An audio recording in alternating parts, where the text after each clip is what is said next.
One of the biggest male paradoxes is this: a man may desire you desperately and still push you away.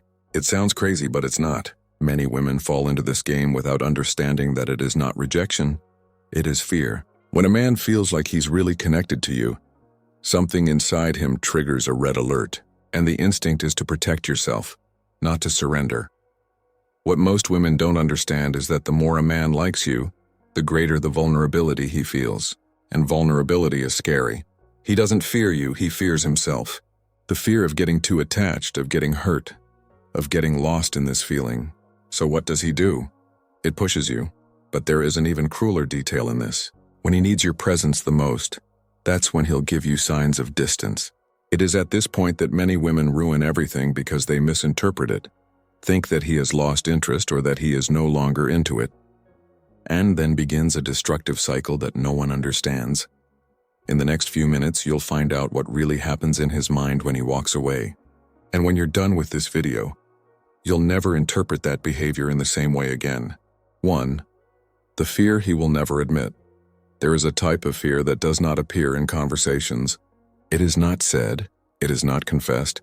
Sometimes it is not even recognized by those who feel it, but it is there, pulsating under every strange attitude, every inexplicable retreat. When a man walks away just when you feel that everything is going on, it is not because he has lost interest. It's because something inside him has set off a silent alarm. This alarm has to do with the feeling that he is missing something precious, himself. It seems contradictory, but it is exactly that. The more he desires you, the more he realizes that you have a power over him. And this power is frightening, because desire is not just wanting to be close. Desire is to need. It's missing it.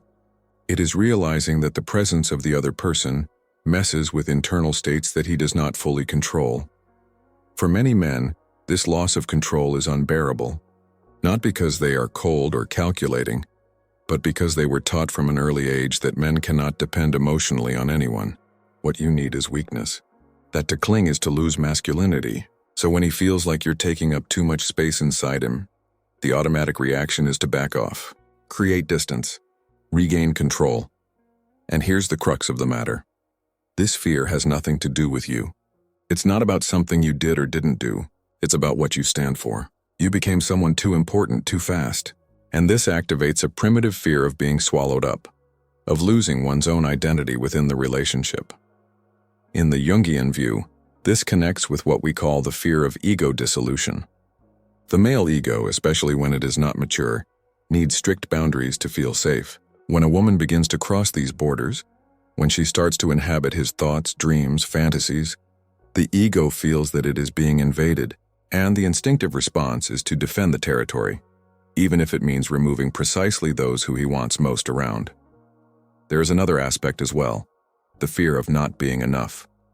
When he wants you very much, when he realizes that you are special, a deep insecurity arises with it. Can he keep you interested? Is it up to the task? Will it not disappoint? This fear is so strong that many men prefer to walk away before you discover their flaws. It is self-sabotage disguised as indifference. You may have noticed that this behavior appears just after moments of great connection. After that incredible night, that deep conversation, that meeting where everything seemed perfect, it's as if the intensity of it was too great. And it was. To his emotional system, it posed a threat. Because if he allows himself to feel all this, if he really gives himself, he will be vulnerable. And vulnerability in the minds of many men is synonymous with danger. Then he backs off. It is distant. Delay in responding. He acts as if none of this had happened, and you get confused thinking you've misinterpreted everything. But he didn't. All that was real. What happened next is that the reality of those feelings frightened him. And fear has won, at least for now. The saddest thing is that many men can't even name it. If you ask him what happened, he'll probably tell you that he's busy, stressed, that he needs space. It's not a lie, but it's not the complete truth either. The truth is hidden in a layer that he himself does not consciously access. It is in the fear of losing oneself, of dissolving, of handing over control of one's emotional life to someone else. And as long as he doesn't face that fear, until he learns that desire and emotional dependence are not weakness, he'll keep repeating that pattern. He will move away from any woman who awakens in him something very intense. Because intensity for him is the problem, not you. 2.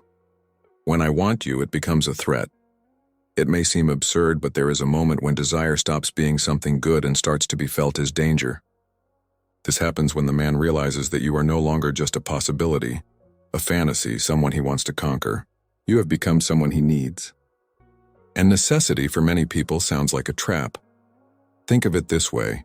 While you were an idea, while you were in the conquest phase, everything was light. He could fantasize, he could invest energy, he could feel in control of the situation. But when it gets real, when he realizes that you're really involved, that you take up space in his head even when you're not around, something changes. The game is over. What now? Now he has something to lose. This is the turning point. When there is something to lose, the defense system kicks in. And the male defense system in most cases is not to fight for you. It's running away from you. Because fighting means admitting that you matter. It means putting the cards on the table. It means risking being rejected, being insufficient, being abandoned. And all of this is terrifying. So he chooses the path that seems safest. Create distance before you have a chance to create distance from him. It is an advanced protection. He moves away so as not to suffer, so as not to feel like you've lost something valuable. It's a twisted logic, but it makes total sense within the emotional structure of someone who is afraid of real intimacy. Real intimacy is not just physical, it's emotional. That's when you know the ugly parts, the insecurities, the wounds. That's when you can no longer pretend it's perfect. And many men are simply not ready for it. They were raised believing that they need to be strong, resolved, unshakable. Showing fragility to a woman they desire seems impossible. Here comes an important concept, the Jungian shadow.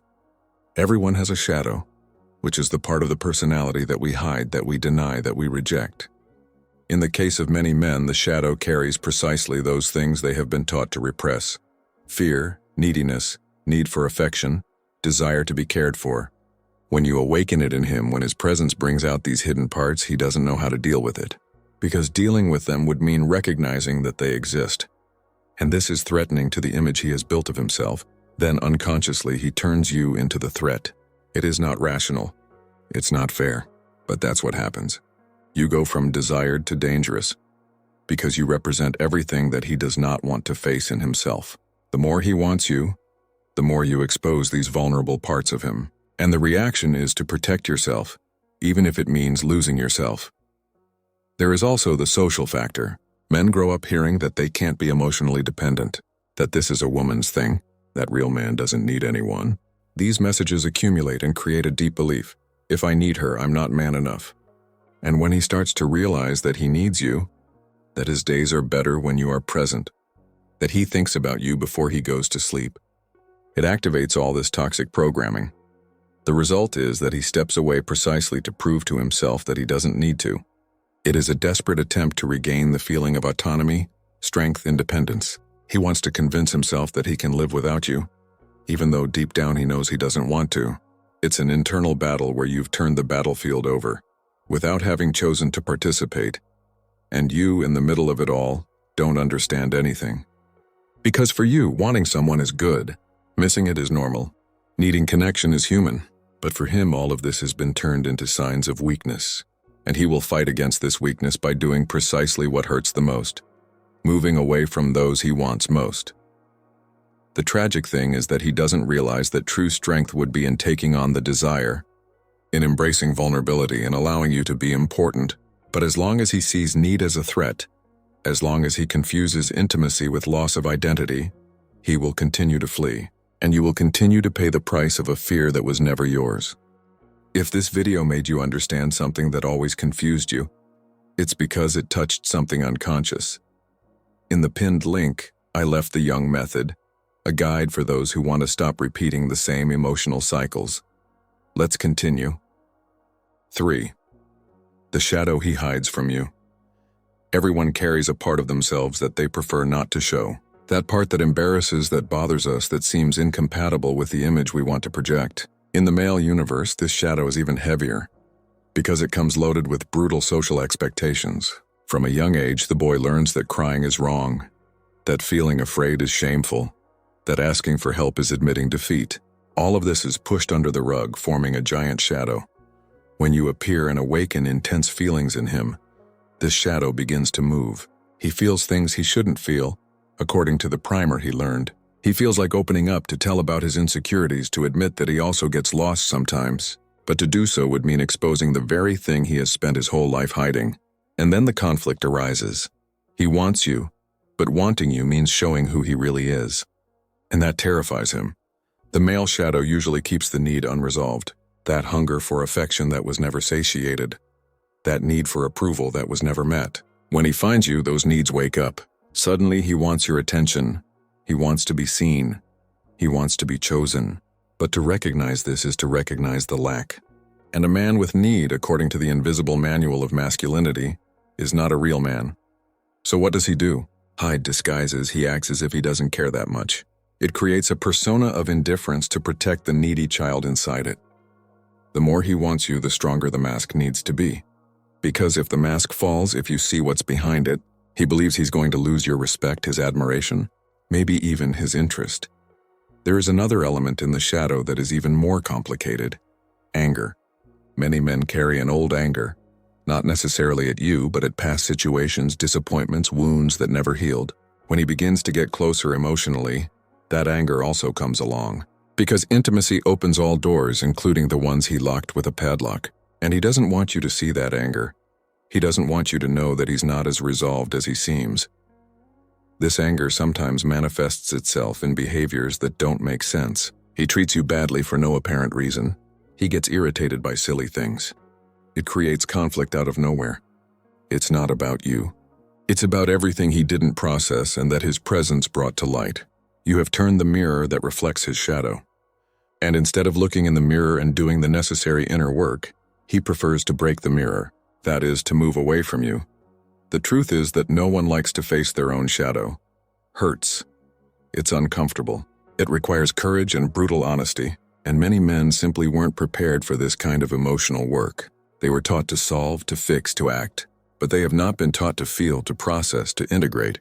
So when the shadow appears, the response is to push down again and push you along, because you're the one who's making her appear. The saddest thing is that the shadow doesn't go away just because it moves away from you. She will continue there, waiting for the next person to come and awaken the same feelings. And the pattern will repeat itself until he finally decides to look inward and make peace with what he has always rejected in himself. As long as this does not happen, every woman he truly desires will become a threat, because true desire illuminates the shadow, and he still doesn't want to see it. 4. Why men run away from what they feel. To feel is a verb that many men have learned to conjugate wrongly, not because they are incapable, but because they have been trained from an early age not to conjugate this verb. Boys don't cry. Boys are not afraid. Boy can handle it. These phrases shape a crooked relationship with emotions. The result is an adult who knows how to do thousands of things, but doesn't know how to be with what he feels. And when you feel something strong for you, the first reaction is not to embrace the feeling. It is to run away from it. Running away from the feeling is different from running away from you, but in practice it feels the same thing. He disappears, gets cold, creates distance, but what's really going on is an internal battle. The feelings are there, pulsating, demanding attention, but he doesn't have the tools to deal with it. Nobody taught it. So he does what he knows how to do, avoids it, distracts, bury, and you who are on the outside only see the abandonment. There is an important question here about how male feelings are treated socially. Anger is allowed, even encouraged, but sadness, fear, insecurity, this is forbidden territory. When he starts to feel these things because of you, when he realizes that he's vulnerable, that he can get hurt, that he's risking something precious, he doesn't know how to process it. He knows anger. But this mixture of desire with fear, with affection, with insecurity, there is no map for that, so he runs away. Not from you necessarily, but from the inner chaos you awaken. Because being close to you means having to feel it all over again.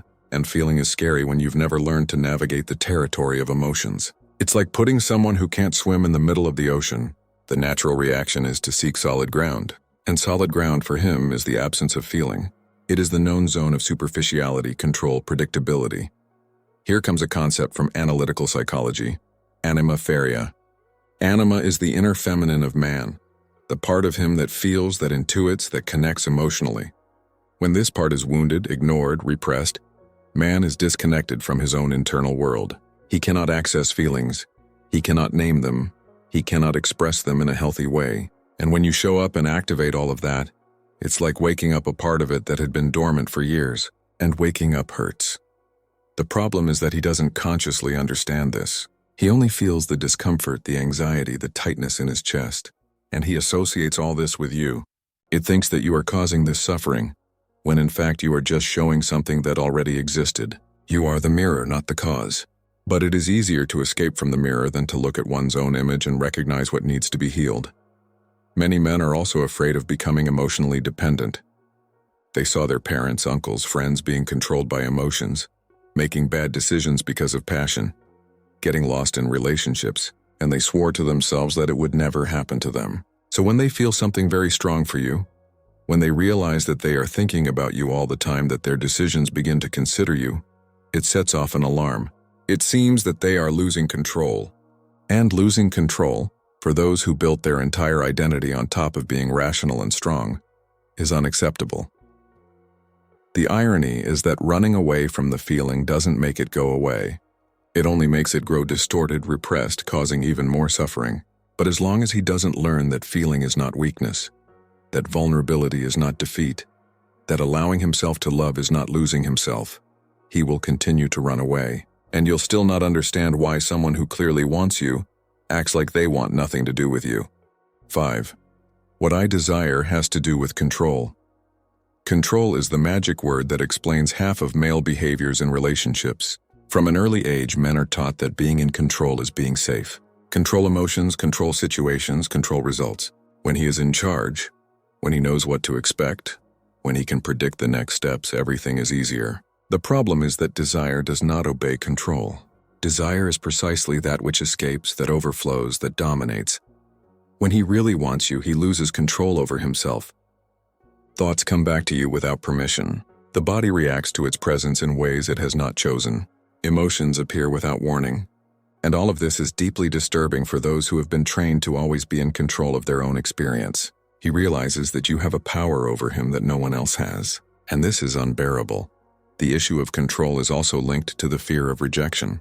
As long as he doesn't give himself fully, as long as he maintains an emotional distance, he is still protected. If you leave, he may tell himself that he didn't care that much. But if he admits how much he wants you, if he delivers the letters, if he shows you how important you are, then you are really vulnerable. Because if you reject it after that, there's no way to minimize the pain. There's no way to pretend it didn't matter. So he chooses to keep control of the situation through distance. He moves away at the moments when he wants you most, because it is in those moments that he is most vulnerable. It is a crooked protection strategy, but within its logic it makes sense. Better to be in control of one's own absence than to be out of control of one's presence. Better to choose to leave than to risk being sent away. There is another aspect here that is crucial. Intense desire activates the fear of abandonment. It seems contradictory, but it is exactly that. The more he wants you, the more he realizes how much he would lose if you left. And this fear of future abandonment makes him abandon you now in a preventive way. It's as if he said, "I'm leaving first before you can leave me." It is a self-sabotaging logic, but it is real. Desire also threatens control because it brings up needs that he does not want to admit. Need for affection, validation, company, true intimacy. These needs were buried long ago because they were considered signs of weakness. But when you show up, they wake up. And waking up these needs means losing control over the persona of the strong, independent man he has built. You become a threat to the image he has of himself. In the Jungian perspective, this has to do with the ego trying to maintain its rigid structure.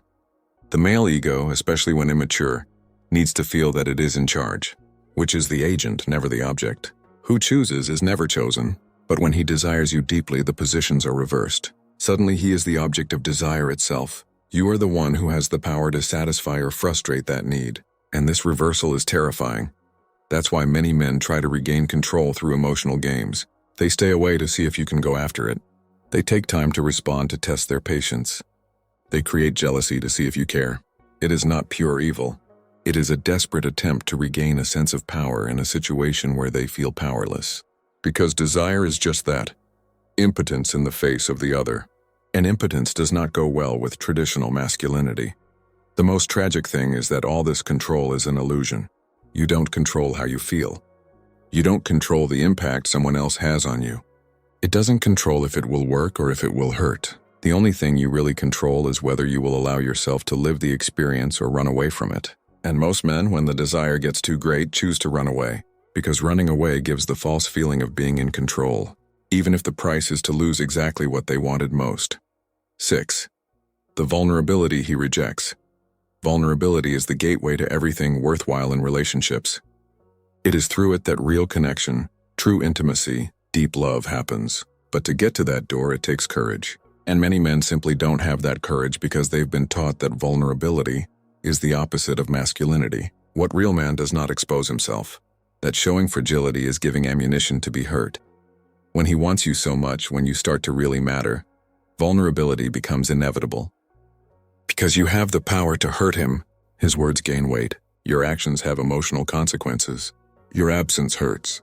And all of this puts him in a position that he has learned to avoid all his life. The position of one who can be hurt. For someone who has built his entire identity on being strong and impervious, this is simply unacceptable. So it does what it can to avoid this vulnerability. He keeps the conversation superficial even though he wants to go deep. He feigns indifference even though he is completely involved.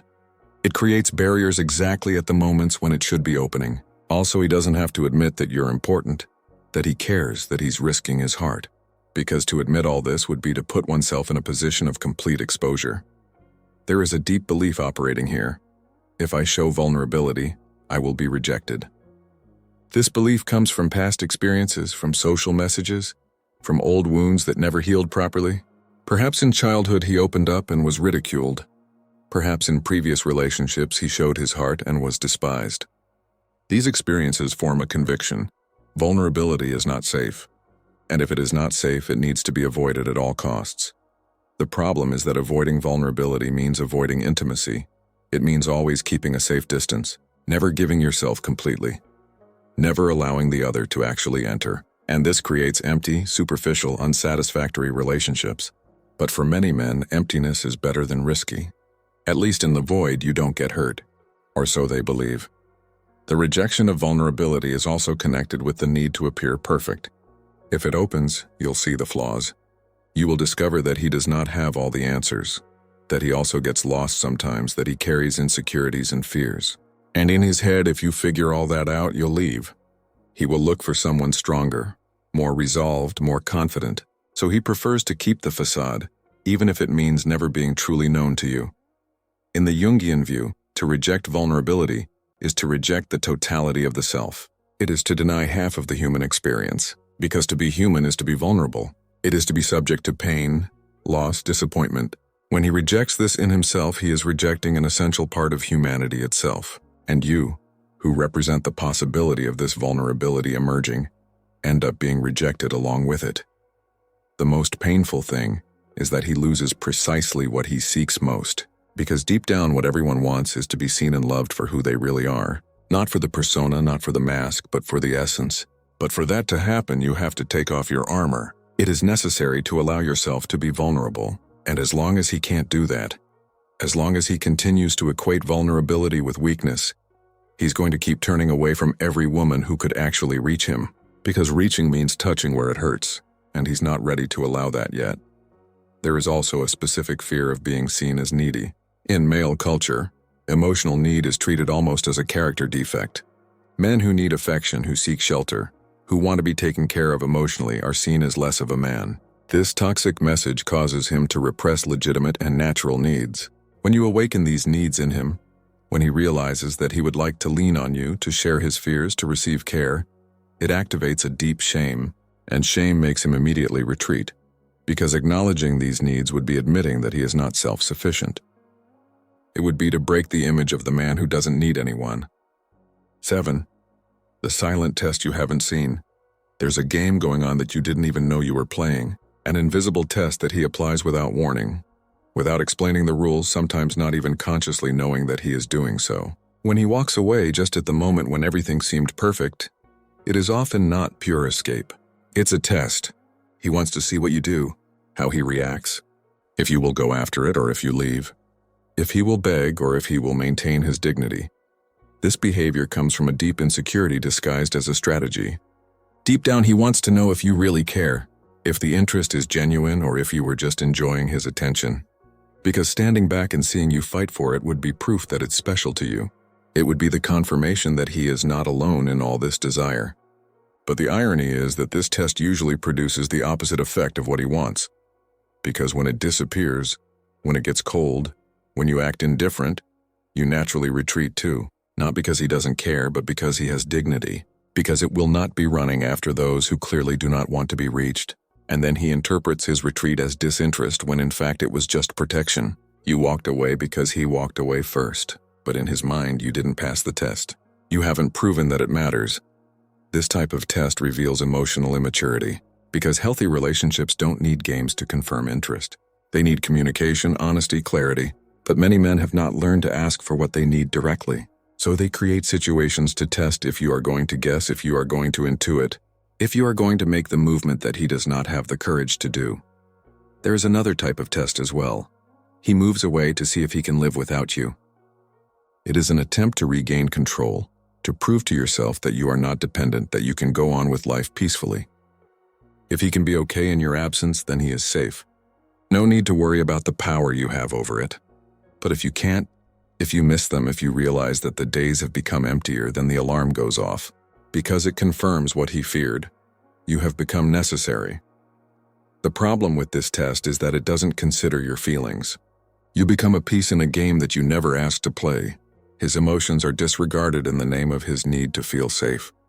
And that's not fair, because while he's testing your suffering, she is confused, hurt, wondering what she did wrong. You are paying the price of an insecurity that is not yours. These tests also come from the fear of being silly, fear of being more invested than you, fear of being the only one who is feeling something real. Then he steps back to level the playing field, to see if you come along, to confirm that you're not alone in this story. It is a protection against the humiliation of loving more than you are loved.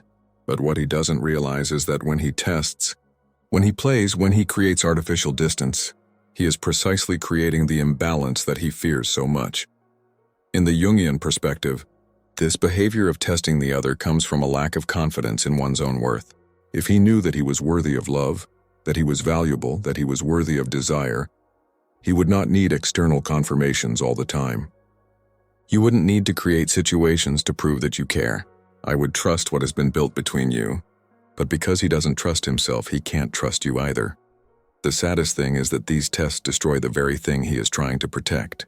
Because every time he walks away, every time he acts cold, every time he creates distance to test his reaction, he is eroding the trust between you.